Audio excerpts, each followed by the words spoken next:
Eu pedi para o Clésio atrasar o almoço para treinar o seu estresse.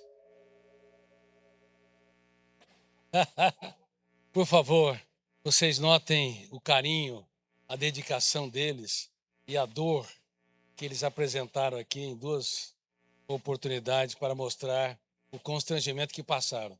Nós deveríamos aplaudi-los.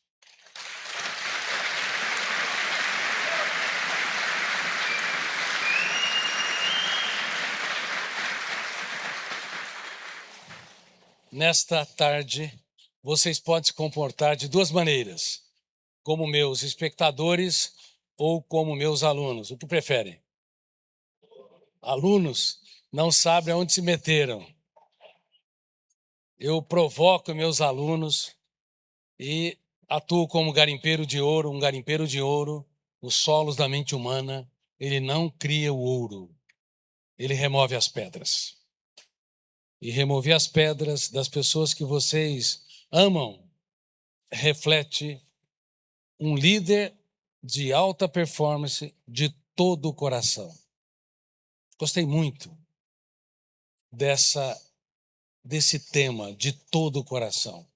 Eu vou falar, portanto, de líderes de alta performance, homens de honra, líderes que colocam todo o seu coração ao longo da sua jornada de vida. Normalmente as pessoas não colocam todo o seu coração, colocam parcialmente. Sempre há intenções subliminares, sempre há fantasmas nos solos da nossa memória que conspiram contra nós mesmos. E para falar de líderes de alta performance, que trabalham as habilidades, que colocam todo o seu coração, deixo-me interpretar aquele texto de Deuteronômio. Não sei se vocês sabiam, eu fui talvez um dos grandes ateus que pisou nessa terra. Talvez mais que Nietzsche, que escreveu sobre a morte de Deus, do que Marx, que escreveu que a busca por Deus era o ópio que entorpece a mente humana, do que Freud, que abordou que a busca por Deus é a busca de um pai protetor, ligado à insegurança humana, ou de Diderot, que queria que o último religioso fosse asfixiado com suas próprias vísceras, e assim por diante. Como eu pesquiso, eu construo conhecimentos ligados à última fronteira da ciência. Qual que é a última fronteira da ciência? É conhecer as entranhas do pequeno átomo que nós nunca veremos, ou os mistérios do imenso espaço que nós nunca pisaremos, ou conhecer o mais incrível dos universos, a mente humana, e em destaque o processo de construção de pensamentos. A unidade básica da química é o átomo, da biologia é a célula. Qual que é a unidade básica da mente humana? Qual é? É o pensamento. Com o pensamento, você constrói sua identidade. Sem o pensamento, você não tem nenhuma consciência de si mesmo. Com o pensamento, você constrói relações. Sem o pensamento, ninguém ao seu redor existe para si. Com o pensamento, você tem uma história. Sem o pensamento, você é um átomo errante, sem passado. O pensamento é a colcha de retalhos mais complexa e mais sofisticada de toda a ciência humana. Sem pensamentos não há ciência, não há conhecimento. O pensamento, portanto, é o fenômeno mais incrível, mas, infelizmente, foi o menos estudado em toda a história da humanidade. Freud não usou toda a sua expertise para construir conhecimento sobre o pensamento. Ele usou o pensamento pronto para produzir suas teorias sobre a formação da personalidade e os traumas. Piaget desenvolveu teses sobre o processo de aprendizado, Vygotsky também. Kant estabeleceu as teses da ética. René Descartes usou o seu conhecimento, a produção da filosofia, para estabelecer a lógica, inclusive na própria construção da ciência, mas não estudou o tecido intrínseco que estabelece as bases do conhecimento, que é o pensamento. Então, como eu produzia conhecimento e produzi conhecimento sobre o pensamento, escrevi mais de 3.000 páginas antes de publicar um dos meus mais de 70 livros, publicados em mais de 90 países. Imagine, 3.000 páginas, mais de 17 anos. Vocês teriam coragem de trabalhar dia e noite num projeto sem saber se ele vai um dia se transformar em realidade ou não? As pessoas não duram um verão os seus projetos, porque não sabem passar por crises, perdas e frustrações, mesmo cristãos. Quando o mundo desaba sobre eles, eles recuam. Não usam o seu eu, que representa a capacidade de escolha, o livre-arbítrio, a autonomia, o protagonista, para ser autor da sua própria história. O eu frequentemente é frágil, inseguro, tímido em toda a humanidade. Este eu, até como o brigadeiro Ribeiro disse, você tem que decidir, você tem que escolher. O eu precisa de escolhas poderosas, mas esse eu é tão frágil, tão fraco, tão inseguro, que nós assistimos pensamentos tóxicos todos os dias e não fazemos nada. Porque cremos que eles passam. Sim, eles passam. Um pensamento não dura mais do que 1 a 2 segundos. Ele é construído, vivencia o caos e novas reconstruções num processo contínuo e inevitável surgem. Cada emoção é construída e vivencia o caos e é reconstruída novamente. Por isso que não há pessoas equilibradas, a não ser que estejam mortas. Quando você exige que as pessoas sejam equilibradas e correspondam às suas expectativas, você não ama de todo o coração. Você ama parcialmente. Você ama com requisitos. Grande parte dos pais juram que amam os seus filhos, mas são altamente cobradores e criticistas. Não entendem a complexidade da mente humana, não conseguem exaltar quem erra antes de apontar o erro. Não amam de todo o coração, amam de maneira parcialmente. Bom, como eu produzo conhecimento nessa área, 17 anos, e eu entrei em áreas, em subterrâneos da mente humana, que poucos tiveram a oportunidade de entrar. Para mim, Deus era uma estratégia do cérebro para aliviar a sua dramática e cruel dor diante da solidão, da inexistência, no caos de um túmulo. Nem vou explicar para vocês direito.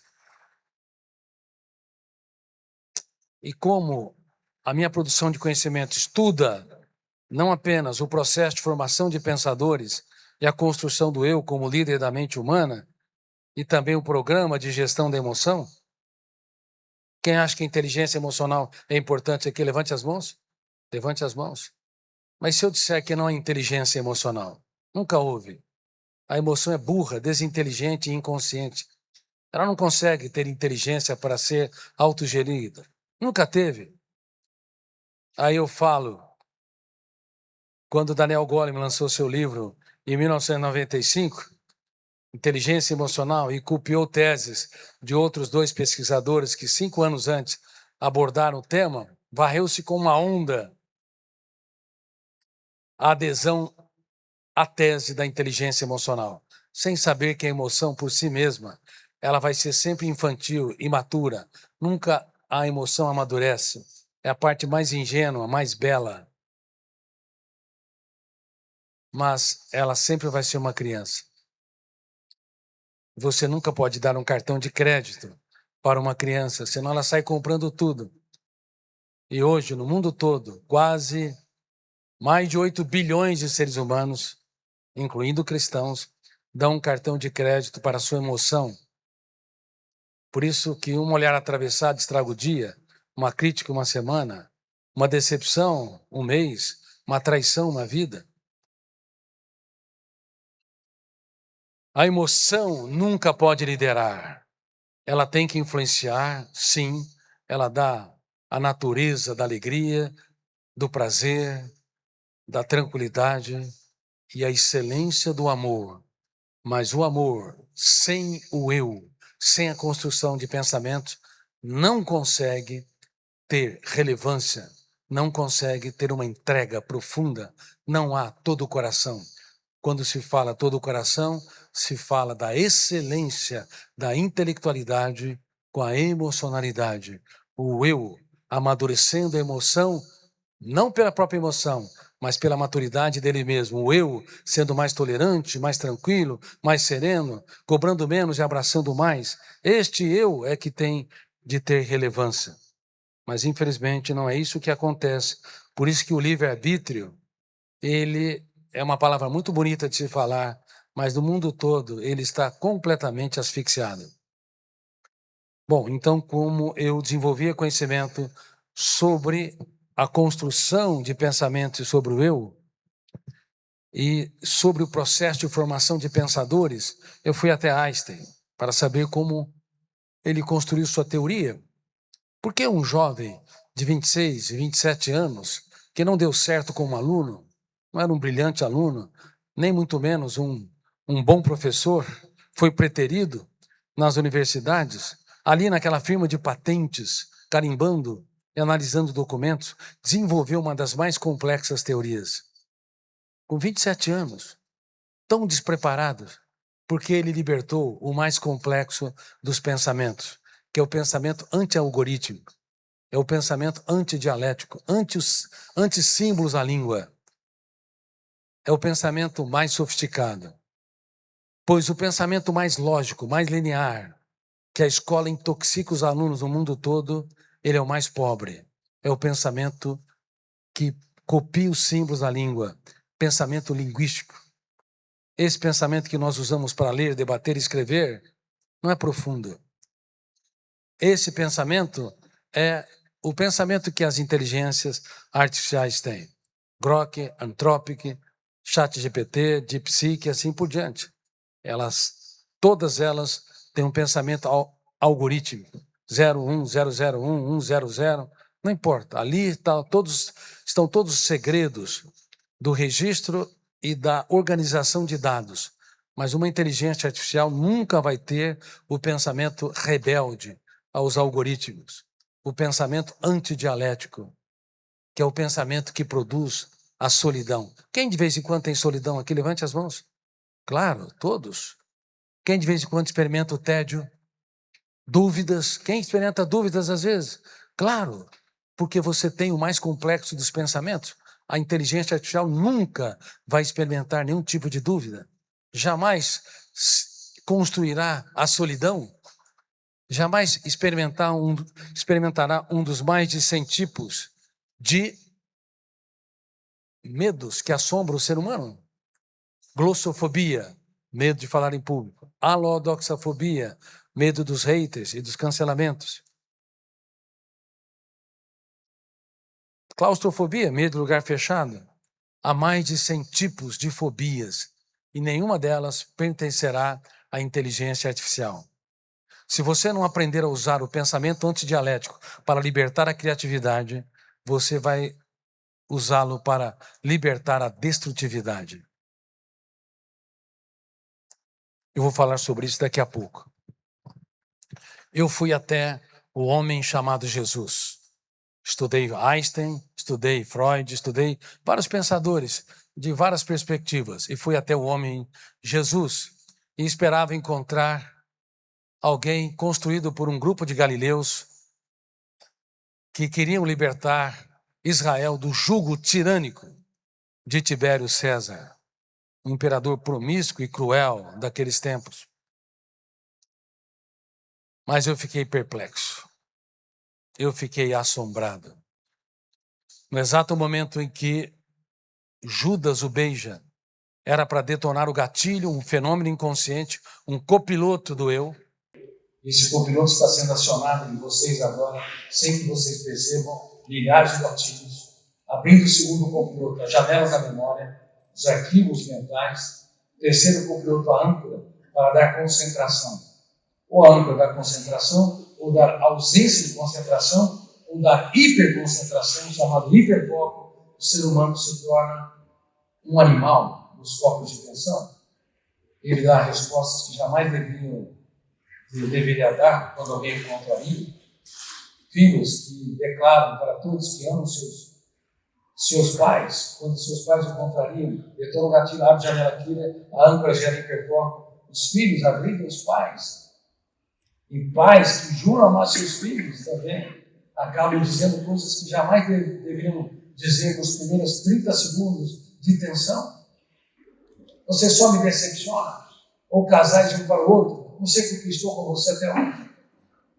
Nos cálidos momentos em que o Homo sapiens, o ser humano pensante, ele vive o hiperfoco, os três copilotos conspiram completamente com a autonomia, a liberdade de expressão, o protagonismo, o eu como piloto da mente humana. Não há livre-arbítrio. Naquele momento, você é um predador ou uma presa e vai machucar as pessoas que mais amam, ou no mínimo vai se machucar. Então, quando Judas Iscariotes traiu aquele homem, era para detonar o quê? Gatilho, abrir uma janela traumática, killer, com alta densidade, com duplo P, duplo poder de ser impactante e poder de ser livre e relíquia e gerar um cárcere mental. Toda pessoa traída no ato da traição tem um golpe de ansiedade inenarrável, inexprimível. Mas, para espanto da psiquiatria e da psicologia, ele olhou para o seu traidor e disse: amigo, não tem precedente histórico. Einstein, que eu citei, internou um filho no manicômio porque tinha esquizofrenia, praticamente não mais visível. Ele não abraçou seu filho nos momentos mais importantes. Freud baniu da família psicanalítica alguns amigos, como Jung e Adler, porque eles criticaram o próprio Freud quanto à teoria da sexualidade. Ele os baniu. Mas como é que pode, no ato da traição, aquele homem chamar o traidor de amigo? Sabe por quê? Ele não tinha medo de ser traído. Ele tinha medo de perder um amigo.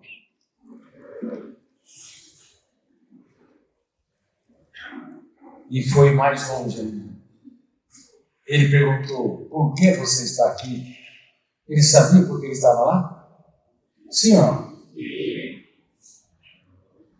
Claro, horas antes, ele havia, no último jantar, dito que um deles ia trair.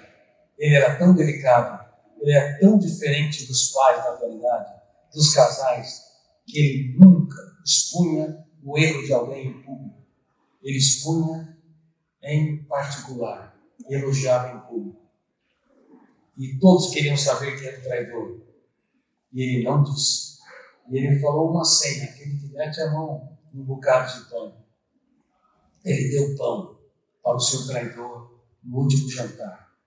E vocês dão o quê para alguém que te decepciona? Vocês dão pão?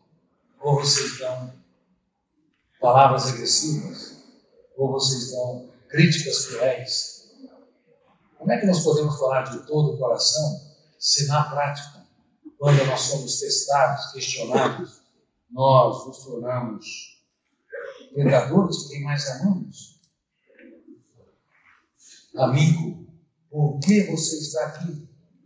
Ele levou o método das perguntas no nível que o maior perguntador da filosofia, o maior inquiridor, Sócrates, jamais imaginou. Como pode alguém fazer uma pergunta básica sabendo qual era a resposta? Porque ele não queria excluir, constranger Judas Iscariotes. Ele queria que ele encontrasse a própria resposta. E ele queria evitar o suicídio de Judas. Ele estava abraçando de maneira solene. Nunca alguém tão grande se fez tão pequeno para tornar os pequenos grandes. Aleluia. Aleluia. Clarence and speech. Judas saiu, detonou o gatilho, abriu a janela. Killer, traumático ou light, saudável? Quando ele foi abraçado generosamente pelo seu professor, pelo seu mestre. Janelas lights. Ele foi abraçado. Por isso que ele pegou as 30 moedas de prata e jogou aos pés de quem o contratou. Os contratou. Quase ele se torna um grande pensador. Mas, infelizmente, durante a trajetória, ele começou a analisar todo o erro que ele cometeu. E detonou fortemente o gatilho. Abriu uma janela killer que gerou um sentimento de culpa dramático. E a âncora não gerou concentração, mas o hiperfoco. E no hiperfoco, eu já te disse que o Homo sapiens se torna Homo bios, instintivo, um animal. Ele foi predador de si mesmo. A cada 40 segundos, uma pessoa morre pelas próprias mãos. Nós aumentamos em 148% o índice de suicídio numa idade que quase não havia, entre jovens de 10 a 19 anos. E toda pessoa que pensa em morrer tem fome e sede de viver. Nunca quer matar a própria vida. Por isso que vocês sempre têm de perguntar como garimpeiros de ouro: você quer desistir da vida? Eu estou aqui para te ouvir, sem freio, sem te criticar. Mas pais do mundo todo não são garimpeiros de ouro. Pais são julgadores. Casais prometem um para o outro. Vocês se lembram? Eu prometo que na saúde e na doença, na miséria, na fortuna, na alegria e na tristeza, por todos os dias da minha vida, eu minto que te amarei. Nunca se mentiu tanto em tão pouco tempo. Quem ama quando ela te estressa? Quem ama quando ele te irrita? Sim, é uma promessa, mas nós temos que entender que o inferno emocional está cheio de pessoas que prometem. Nós temos que aprender a treinar a nossa capacidade de ser líder de si mesmo para amar de todo o coração. Amar de todo o coração envolve você aprender a liderar a sua mente antes de liderar alguém. Conhece aquela tese de Cristo? Que vem depois dessa: amar Deus sobre todas as coisas, amar o próximo como a ti mesmo. Quem é que se ama aqui? Levante as mãos. Então vamos ver se vocês se amam. Quem sofre pelo futuro? Levante as mãos. São meus alunos. Levante as mãos. Quem sofre pelo futuro não ama tanto como você acha. Quem remói perdas, mágoas e frustrações? Sejam honestos. Levante as mãos. São meus alunos. Claro. Muitos remoem. Vocês são cristãos. Mas remói lixo. Quem sofre pelo futuro aumenta 15 anos a mais a sua idade emocional. Quem remói mágoas, mais uns 20 anos. Quem cobra demais de si? Levante as mãos. Quase todos. Quem cobra mais de si aumenta uns 20 anos na sua idade emocional. Quem tem dificuldade de conviver com pessoas lentas? Vocês não têm vergonha? Vou tomar um pouco de água.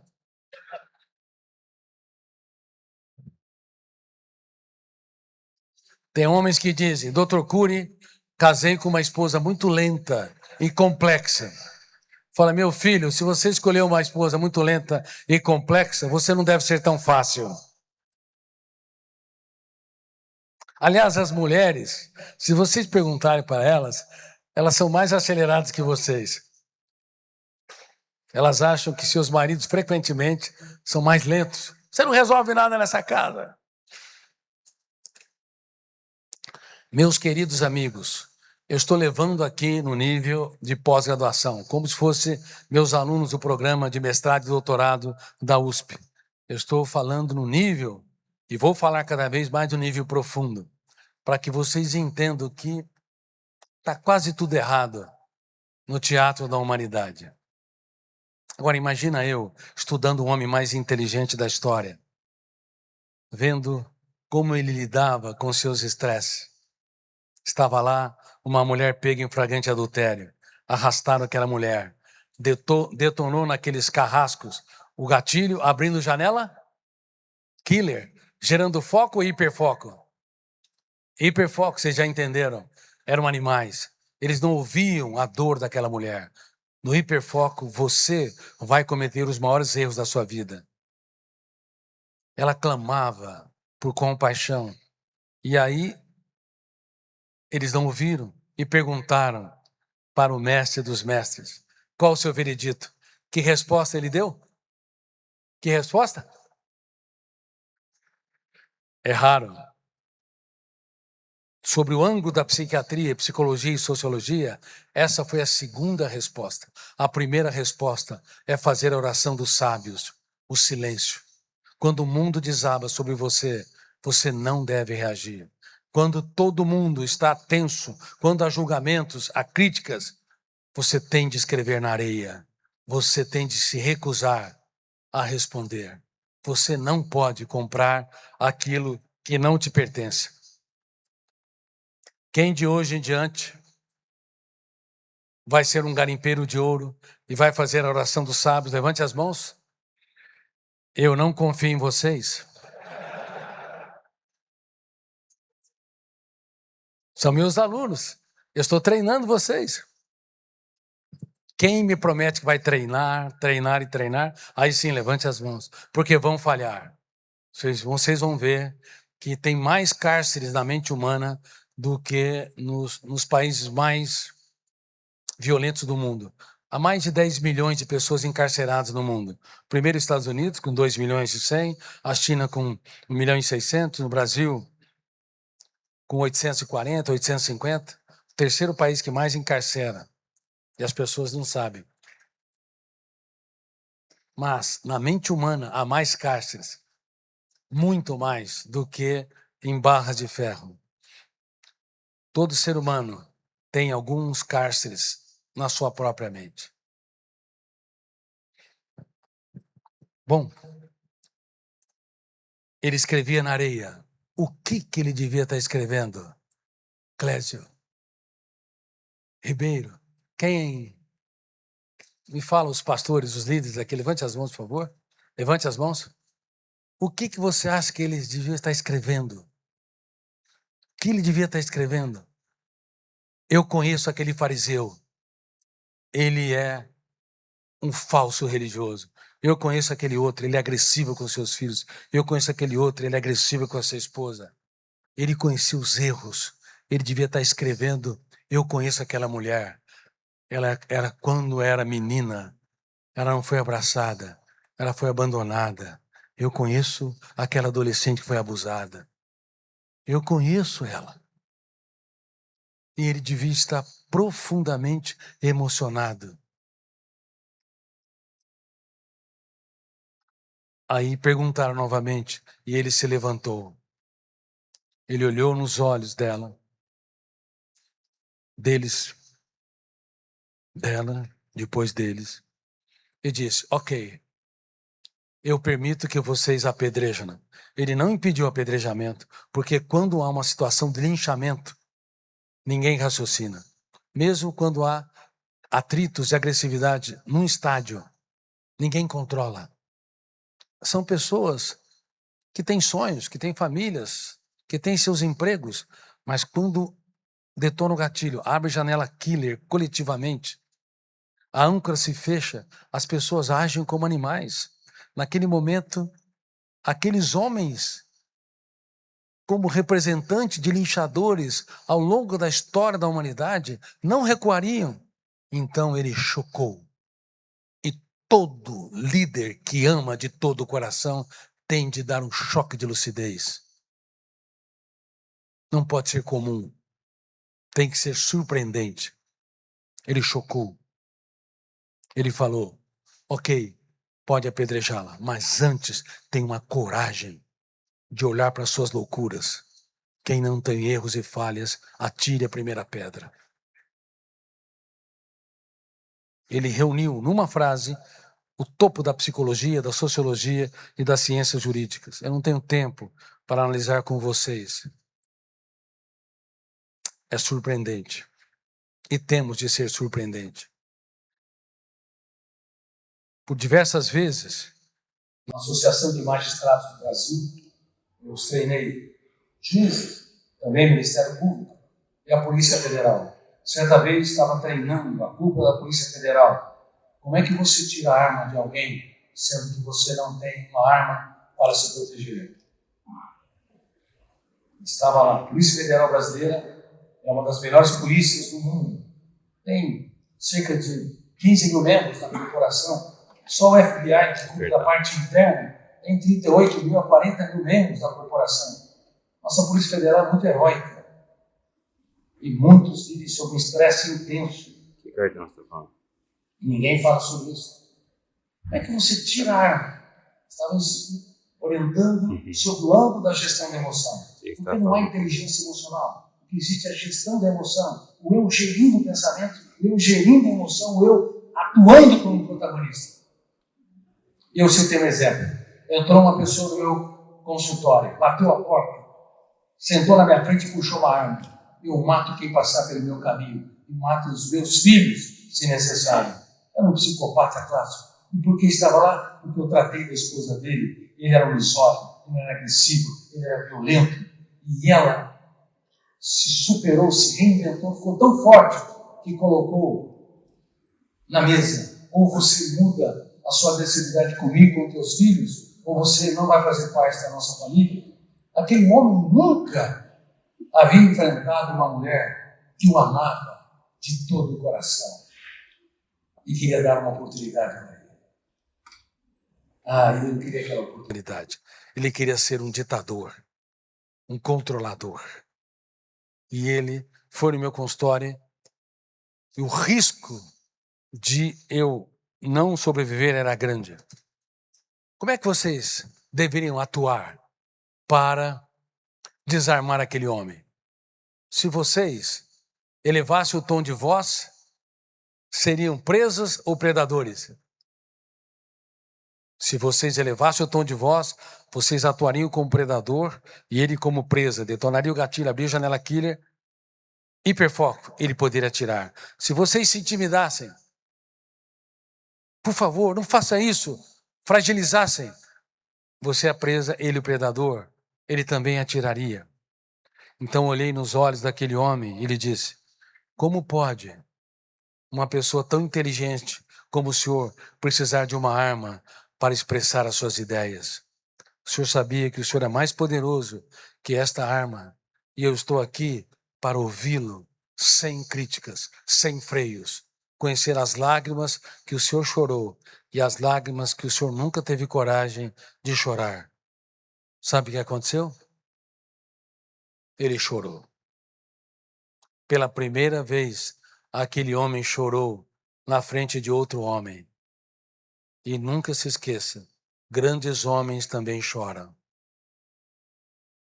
Homens de honra não são super-heróis, são pessoas que reconhecem a sua fragilidade, extraem o ouro dentro do caos e escreve os capítulos mais importantes da sua história nos momentos mais difíceis da sua vida. Ele chorou e a partir daí eu o ajudei e ele deu um salto sem precedente. Ele e a sua família. E assim eu contribuí com a Polícia Federal dizendo que nós precisamos, nos focos de tensão, desarmar as pessoas, não sendo ameaças para elas, nem empoderando, nem sendo ameaças, mas se tornando alguém que dá um choque de lucidez. Quantas vezes nós atiramos pedras? Quando você eleva o tom de voz, você atira pedras. Quando você é um criticista, você atira pedras.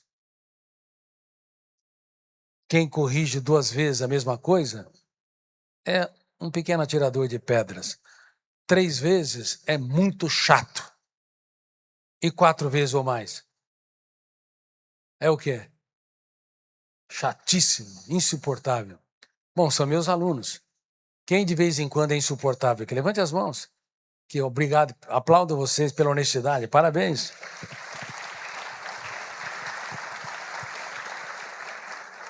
Para amar de todo o coração, não podemos ser chatos. Nós temos que ser agradáveis. Repitam comigo: o amor Começa pela emoção, mas só continua se houver admiração.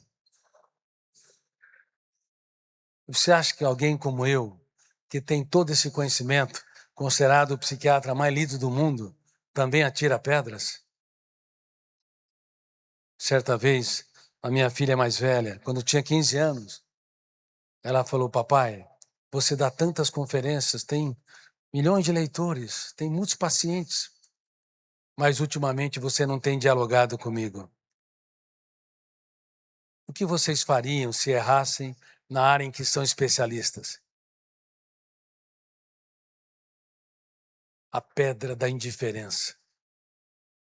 Quantas vezes você está na sua mesa e você atira a pedra da indiferença porque gasta tempo com o seu celular, sem poder brincar com seus filhos, ou sem perguntar para sua esposa aonde eu errei e não soube? O que eu posso fazer para te torná-la mais feliz? Garimpeiros de ouro criam ouro ou remove as pedras? Remove as pedras no silêncio, com a indiferença, ou perguntando generosamente? Perguntem, perguntem. Eu estou muito preocupado, inclusive, com líderes espirituais, com pastores. Muitos estão se deprimindo, porque todos os dias lidam com dores, com perdas, com frustrações, e às vezes não cuidam da sua própria saúde. Por isso que o mestre dos mestres, de vez em quando, ele se isolava da multidão para ter um tempo de qualidade, para se interiorizar. Você tem de ter um tempo de qualidade. Tem de namorar a vida antes de namorar alguém. Você tem de entender que rico é quem faz muito do pouco, e pobre é quem precisa de muito para sentir pouco. Aquele homem encontrou um tesouro nos solos daquela mulher.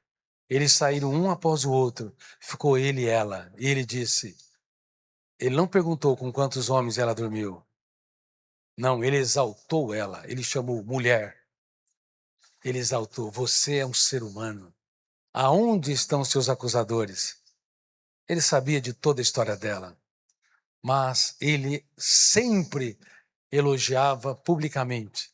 E quando corrigia, ele exaltava quem erra, para depois falar do erro. Ele era delicado, ele era pacificador, ele era totalmente diferente dos políticos da atualidade. Ele construía pontes, ele era elegante, nobre. Até seus inimigos faziam plantão para ouvi-lo. Como é que pode ele perguntar aonde estão seus acusadores? Eles sabiam que os acusadores tinham ido embora? Claro, mais uma vez, ele queria que ela encontrasse as suas próprias respostas. E quantas vezes nós damos respostas prontas? Toda pessoa que dá respostas prontas, fechadas, elevando o tom de voz, generalizando, de novo, nada é tão cruel como generalizar. Outra vez, mais uma vez, você não tem jeito. Generalizações é uma forma débil de querer controlar as pessoas e não amá-las de todo o coração. Não é uma forma de admiração. Pessoas admiráveis não comparam. Pessoas admiráveis falam uma vez. Pessoas admiráveis perguntam. Pessoas admiráveis encantam, surpreendem. E é por isso que eu percebi clara e convictamente que aquele homem não cabe no imaginário humano. Ele era o Filho de Deus.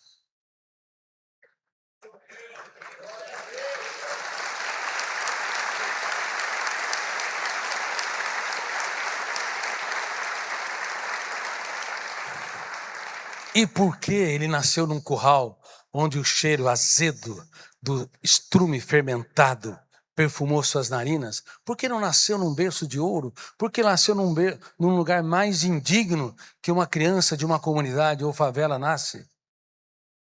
Porque esse autor da existência, ele tem um problema. Sim, ele é todo poderoso, ele é onisciente e onipresente, mas eu estudo detalhes que, ao longo de toda a história da teologia e da filosofia, não foram estudados. O fato de ter sido um ex-ateu, alguém que foi tão crítico, isso não me traz orgulho, pelo contrário, me trouxe muitas dores, mas não tenho tempo para dizer sobre isso. Qual o problema de alguém que é muito grande? Qual o problema? Pense comigo. Qual o problema? Você é grande, você é multibilionário, você é listado na Forbes.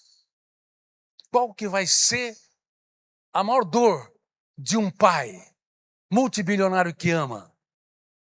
Ele nunca vai saber se os filhos o amam pelo que ele tem ou pelo que ele é. Concorda comigo? E pais que dão excesso de presente, sejam honestos, hein? Quem dá excesso de presente aqui? Levante as mãos. Quem dá muito? Levante, eu sei que a grande maioria, levante as mãos. Dão excesso de presente. Quem dá excesso de presente gera mendigos emocionais. Por quê? Você acha que está fazendo um grande favor para alegrar os seus filhos, mas você tem que aprender a dar aquilo que o dinheiro não pode comprar. O dinheiro pode comprar presente, mas não compra suas lágrimas. Você tem que falar das suas lágrimas para o seu filho aprender a chorar as deles, porque cedo ou tarde a chorarão. Você tem de falar dos dias mais difíceis. Inclusive, você, como líder espiritual, tem que transferir o capital das suas experiências para que seus filhos entendam que não há céu sem tempestades. Eu tenho sido uma voz solitária no mundo todo, dizendo que estamos na era dos mendigos emocionais. Deveria ser a era de ouro do prazer, do encanto. Deveria ser a era de ouro, onde todos acordariam cantarolando, relaxados, mas é a era mais triste que já se pisou nessa terra. Uma criança de 7 anos de idade tem mais informações que o imperador romano tinha no auge de Roma. Isso excita a construção de pensamentos, excita a emoção, gerando uma irritabilidade, uma ansiedade, que eu chamo de síndrome do pensamento acelerado. Quem já ouviu falar dela já? Levante as mãos. Eu tive o privilégio de descobri-la e a infelicidade de saber que ela virou uma epidemia mundial. Há mais de 20 anos já falava sobre ela e dizia que ela ia ser confundida com a hiperatividade ou com o TDAH. A hiperatividade tem que ter fundo genético, mas a síndrome do pensamento acelerado não tem fundo genético. Às vezes os pais são calmos, mas as crianças são super agitadas. Claro, celular para cá, presente para lá, tantas informações. Isso estimula o gatilho que dispara em nuvens. As janelas se abrem numa velocidade enorme e a âncora não se concentra numa concentração e nem hiperfoco. Não há foco nem hiperfoco. Há ausência de foco. Por isso essa é a geração com mais déficit cognitivo. É a primeira geração que está contraindo, asfixiando o raciocínio em relação à geração mais velha. Já ouviram falar sobre isso?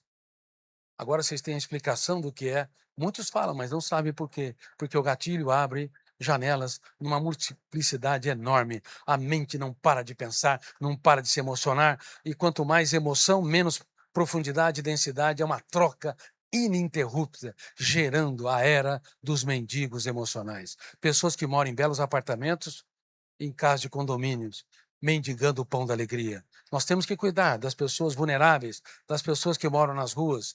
Há talvez 2 centenas de milhares, 3 centenas de milhares, mas há bilhões de pessoas que mendigam o pão da alegria nas mais diversas casas e apartamentos.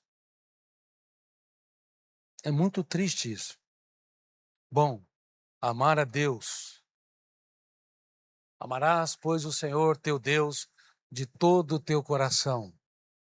Foi a primeira vez na história que um rei pediu para ser amado. Todos pediram para ser obedecidos, servidos. Mas esse autor da existência, que se esconde atrás da cortina do tempo e do espaço, que nunca foi estudado pela filosofia e pela teologia, numa perspectiva mais profunda da sociologia e da psicologia, ele, se falasse, obedecerá, pois o Senhor teu Deus servirá, pois, o Senhor teu Deus. Mas ele falou amar. Amarás. E amor exige 100% de liberdade. Nenhuma pessoa que coage vai saber se é amada ou não. Você só ama se você dá plena liberdade para as pessoas irem embora. Por isso que aquele homem, há 2000 anos, dizia: quem quiser, segue-me. Era um convite, não era pressão. E era por isso que ele nasceu num curral, num lugar indigno. E é por isso que ele sempre dizia: não conte para ninguém tudo que ele fazia. Ele era extremamente discreto. Ele era o maior pacificador que pisou nessa terra. Até os fariseus faziam plantão para ouvi-lo. Ele transformou prostitutas em rainhas e leprosos em príncipes. Ele era um pacificador e ele era discreto. Ele aparecia e desaparecia, porque ele vivia essa tese, esse texto que está escrito em Deuteronômio. Ele queria ser amado pelo que ele era e não pelo que ele podia fazer. E até hoje, o silêncio do autor da existência é incompreendido. Que silêncio é esse? Vocês nunca ficaram perplexos? Por que esse silêncio? Porque ele ama. E ele quer ser amado de todo o coração. Mas você só ama quando você se despe de você mesmo. Se você quer amar a sua esposa e amar os seus filhos e amar as pessoas, você tem de despir-se do seu ego. Você tem de ser apenas um ser humano que anda no traçado do tempo. Tua posição social não tem valor aí. Teu status não tem valor. Teu dinheiro não tem valor. É surpreendente. Foi a primeira vez na história que alguém suplicou para ser amado.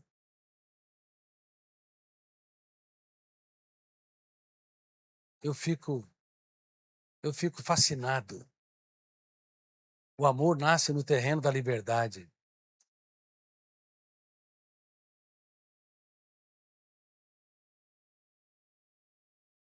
Sejam mais seres humanos com seus filhos, com a sua esposa, na sua casa.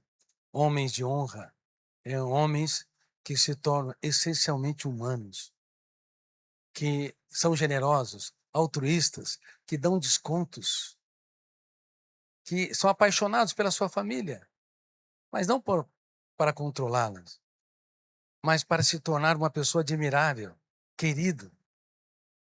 Bom, a minha filha me disse: papai, você dialoga com tantos, mas você não tem dialogado comigo. Eu poderia me defender de todas as formas, dizer: papai tem responsabilidade com a humanidade, tenho responsabilidade com a saúde mental dos outros, eu tenho responsabilidade com o seu futuro. Se defender é bom, mas se defender demais é uma forma cruel de atirar pedras. Eu olhei para ela e pedi sinceras desculpas.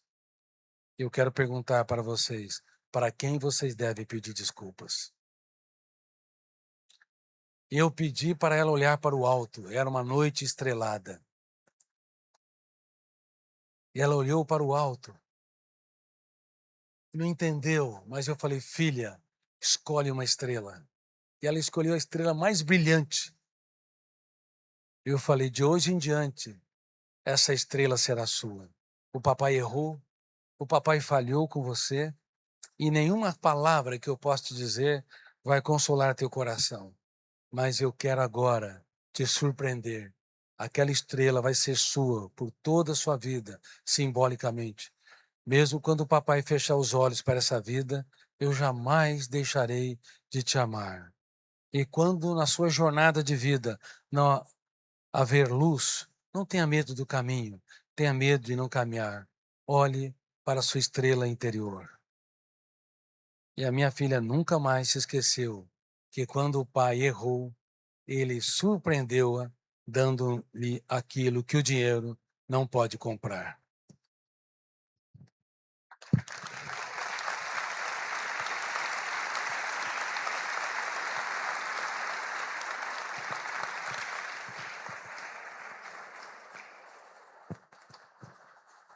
Queridos amigos, nós precisamos, nessa sociedade intoxicada digitalmente, onde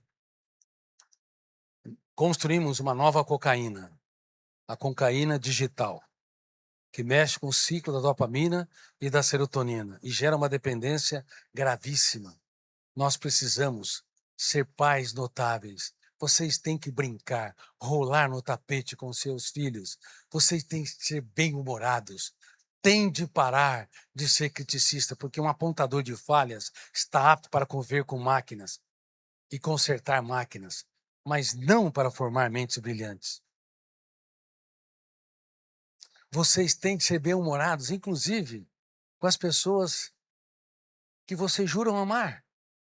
Por exemplo, você olha para sua esposa e quando ela te decepciona, de alguma forma, você diz, querida, você é admiravelmente irritante. Ou ela olha para você e fala, meu bem, você é fascinantemente ansioso.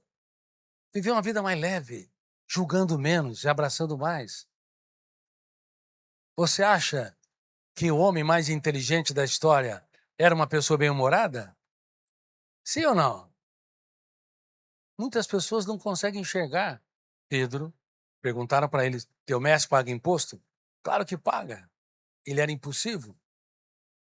Aí chegou até ele e seu professor disse, mas, ô Pedro, você sabe quem eu sou, Pedro? Filho do rei, paga imposto? Aí, bem-humorado, ele disse, Pedro não conseguiu responder, vai pescar. E lá, no abdômen, na barriga de um peixe, você vai encontrar uma moeda. Pense comigo, que bom humor é este? Podia ter dado uma bronca. Imagine Pedro falando, não é possível, eu já peguei tantos peixes, agora ele está equivocado. E foi lá, pegou um bendito peixe e tinha um dracma. Que bom humor. Falta bom humor, falta leveza, pessoa leve, é uma pessoa que se cobra menos. Eu perguntei se vocês amam a si mesmos, mas o déficit de amor entre vocês é pequeno. Por mais que vocês sejam notáveis, vocês cobram demais de si. As melhores pessoas cobram demais de si.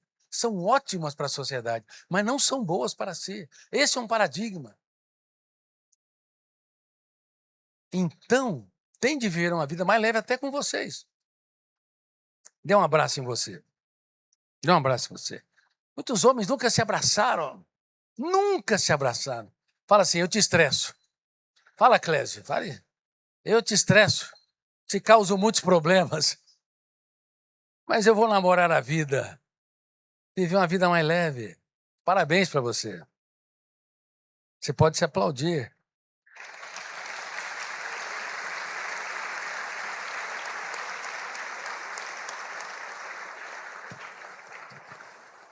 Portanto, ao longo da nossa jornada, para amar de todo o coração, nós precisamos ter mais profundidade. Cobre menos de si e cobre menos dos outros. Aprenda a viver uma vida que vale a pena ser vivida. E nunca se esqueça, as pessoas mais caras, mais importantes, elas são aquelas que nós mais estressamos, mais machucamos. Nós temos que ser pessoas profundas. Não podemos ser como muitos coaches. Aliás, há coach para tudo hoje, né? Até para desvirar coach. Para se desintoxicar de coach. Pessoas que nunca tiveram experiência e querem ensinar como educar filhos, como construir uma família, como gerenciar um negócio. Todos os dias você tem de fazer uma técnica poderosa. Duvidar, criticar e determinar. Duvide de cada pensamento perturbador nos primeiros 5 segundos, senão eles são registrados e não podem ser mais deletados. E nós não sabíamos disso. Hoje estamos claros. Se vocês não duvidam de um pensamento perturbador, eu não tenho capacidade, eu não consigo me amar, eu não consigo amar as pessoas, não consigo ser leve. Se você não duvida, aquilo se torna uma verdade, porque é registrado e vai se tornando janela killer e vai se agrupando, se tornando um cárcere mental.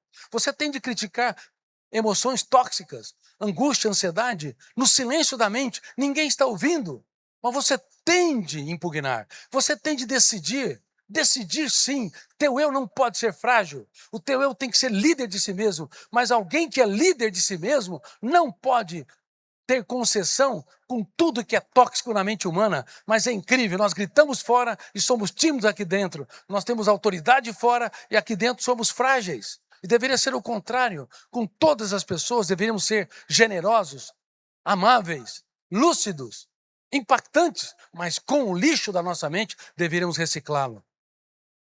E não somos. Uma em cada duas pessoas tem ou vai desenvolver um transtorno psiquiátrico ao longo da vida. Olhe para quem está do seu lado. Olhe bem para quem está do seu lado. Se não for você, vai ser ele ou ela. E se você apontou o dedo, a tua situação é pior.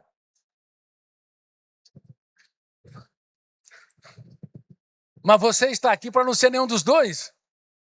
Você está aqui para aprender a fazer higiene mental. Higiene mental é poderoso.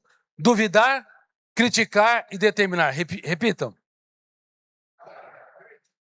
E determinar. Duvidar, criticar e determinar. Você tem de fazer higiene mental. Mas honestamente dizendo, grande parte dos seres humanos nunca tomaram uma ducha na sua mente. Lembra aquela história?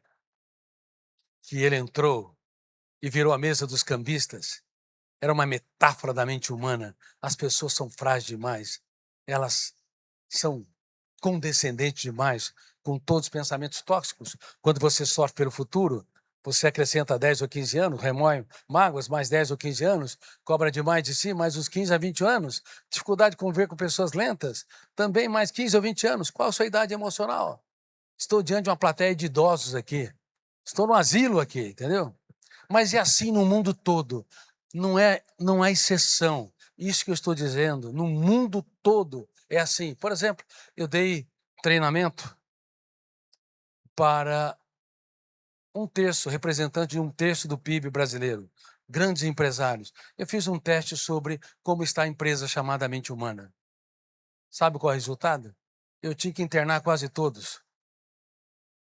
Grandes empresários que nunca entenderam que está falindo a sua mente. Alto índice GI, gasto de energia emocional inútil. Repitam, gasto de energia emocional inútil.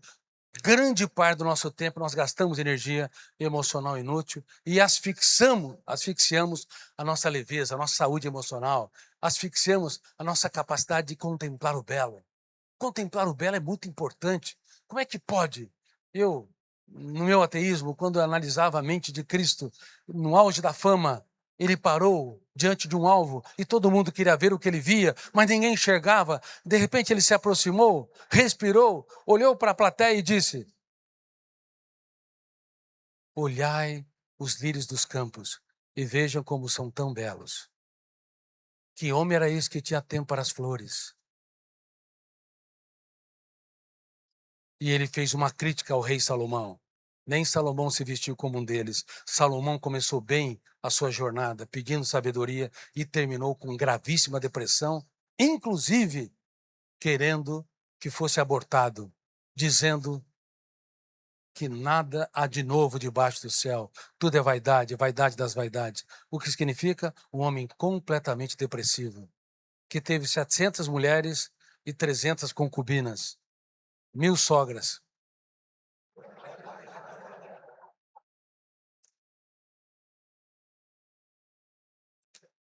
E a rainha de Sabá ainda dormiu com ela, porque dela nasceu. Por isso que na Etiópia, grande parte das pessoas tem raízes judaicas. Brincadeira à parte, ele corrompeu o direito das mulheres. Ele tornou-se um sociopata sexual. Não um psicopata. Psicopata machuca, fere e não sente a dor dos outros. Sociopata transgride as regras sociais. Ele perdeu o encanto, porque tudo que os olhos pediram, ele deu. Fama, ele teve. Costureiros, milhares. Serviçais, inúmeros. Exércitos, vinhas, palácios. Vê lá o texto. Tudo. Ele não poupou nada. E ele esqueceu que os segredos da felicidade se encontram nos lírios dos campos. Olhai os lírios dos campos. Nunca se esqueça, os segredos da felicidade se encontram nas coisas simples e anônimas. Olhe os lírios dos campos nas pessoas que vocês amam. Porque nós, às vezes, não enxergamos mais. Quando nossos filhos não sabem falar, queremos roubar uma palavra deles quando são bebês. Mas quando eles aprendem a falar, nós nos calamos. Isso é um fenômeno mundial. Quando eles não sabem sorrir, nós queremos de todas as formas estimulá-los a sorrir, mas quando eles aprendem a piada, nós deixamos o bom humor. Está errado. Homens que amam de todo o coração são homens que libertam sua capacidade para surpreender, dizer para os seus filhos: eu te amo com frequência, muito obrigado por existir, falar para sua esposa, repito, de todas as coisas que eu conquistei na vida, você é a melhor delas. Encantar, encantar. E quando ela te estressar, como é que vai fazer? Querida, você é fascinantemente estressante. Brinque mais. Bom, eu encerro. Eu teria muito que falar com vocês, muito. Inclusive várias armadilhas seríssimas ligadas à construção de pensamentos e aos cárceres mentais. Mas saibam que nós estamos na era do adoecimento psíquico. É surpreendente a quantidade de pessoas que adoecem. E vocês que são líderes têm que tomar cuidado, porque toda pessoa que lida diretamente com dores, com perdas, com frustrações, se não se protegerem, não contemplar o belo, não observarem metaforicamente os lírios dos campos, não serem mais relaxados, não cobrarem menos e abraçarem mais, vocês vão adoecendo. É por isso que na psiquiatria, a psiquiatria, como especialidade médica, é uma das que tem mais riscos para a depressão. Porque nós, profissionais da área, lidamos com dores, tantas frustrações, tantas angústias. E se nós não nos protegemos, gerenciamos a emoção, nós vivenciamos o caos. E há muitas pessoas que estão vivenciando o caos. Quem já aqui, sejam honestos, são meus alunos, de vez em quando experimenta tempestades mentais. A mente não para de pensar, uma nuvem de pensamentos perturbadores. Levante as mãos, por favor. Levante bem as mãos. Olha lá. Clésio, olha aí, Clésio. Olha lá, Clésio. Olha, quero que você olhe para trás. Olha lá, Clésio. Olha. Olha. Vocês estão sendo ajudados. Parabéns. Muito obrigado por vocês serem honestos, tá? Homens de honra são honestos.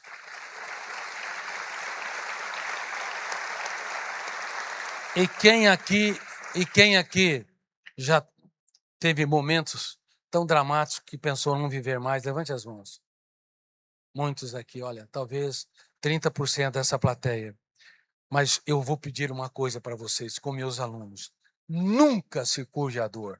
Quando você estiver na mais profunda dor, não coloquem pontos finais. Coloquem vírgulas para escrever os capítulos mais importantes da sua história, nos momentos mais dramáticos da sua existência. Vem me abraçar uma pessoa aqui que dizendo, eu perdi minha filha no ano passado e eu te agradeço. Eu estava profundamente deprimido, sem razão para viver.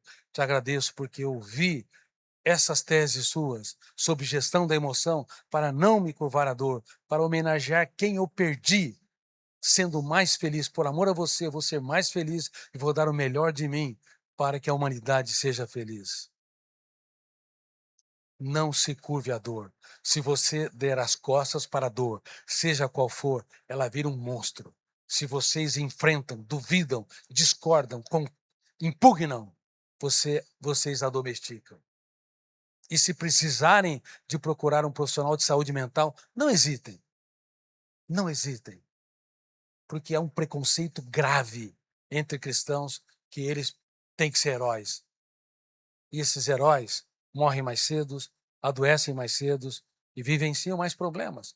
Mas as ferramentas de gestão da emoção que eu estou apresentando são ferramentas preventivas. Se vocês aplicarem todos os dias, duvidando, discordando, confrontando, como se você estivesse num fórum e o seu eu, a sua capacidade de ser livre-arbítrio, a capacidade de protagonista, não se curva à dor.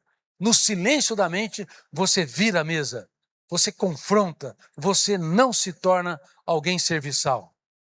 Tem de ter autoridade. Autoestima precisa de coragem. Protagonismo precisa de coragem. Mas, frequentemente, nós nos tornamos tímidos demais diante da dor. Por isso, eu peço para vocês, por favor, com meus alunos, ensine os seus filhos, ensine os seus liderados, ensine-os a não se curvar à dor. A técnica duvidar, criticar e determinar, ela é muito poderosa. E Cristo frequentemente estava ensinando os seus alunos a não se curvar à dor. E eles eram improváveis. Pedro era imperativo, irritadiço, tenso e ansioso. Tomé era paranoico. Se fosse nos dias de hoje, mandava fake news para todo mundo. Mateus, o Moro estava numa palestra minha, não faz muito tempo, no Paraná. Eu falei, olha, se fosse nos tempos áureos da Lava Jato, você teria pego o Mateus. João era bipolar. No momento era generoso e altruísta. No outro teve a coragem de dizer para descer fogo do céu, para anular quem não andava com seu mestre. Olha a turma que ele escolheu. Quem tem empresa aqui? Levante as mãos. Muitos. Você escolheria um time desse para dirigir a sua empresa? Que risco ele correu. E o melhor deles era Judas Iscariotes. O mais dosado, o mais sereno, o mais culto da tribo dos Zelotes. Só que ele tinha um mais grave defeito. Ele não era transparente. Quem não é transparente leva para o seu túmulo seus erros e seus conflitos. É por isso que a transparência é o fenômeno mais excelente da humildade. Reconhecer nossas loucuras e nossos erros, pedir desculpas, aprender a chorar, se não com lágrimas úmidas, com lágrimas secas. Reconhecer a nossa pequenez é muito, muito importante. Quem me promete, levante as mãos. Parabéns. Levanta. Quem me promete que vai treinar, treinar e treinar, levante as mãos. Isso. Treinamento, treinamento, treinamento. Eu encerro a minha conferência dizendo, rapidamente, eu não amo o poder, eu não preciso do poder, eu não dependo do poder e tenho o que muitos políticos jamais sonharam em ter. Mas inspirado no maior pacificador da história, eu quero, eu sonho em ser a voz da pacificação desse país, embora seja muito difícil. Mas eu me coloco. E é por isso que eu coloquei meu nome como pré-candidato à presidência da República.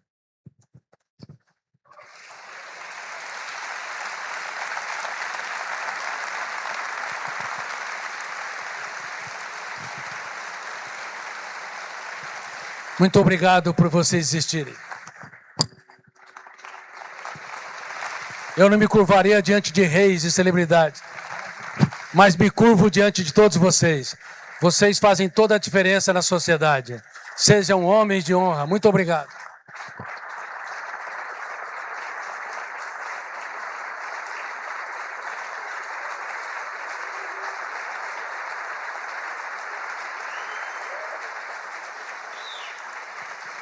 Se vocês quiserem, sigam quem vocês quiserem.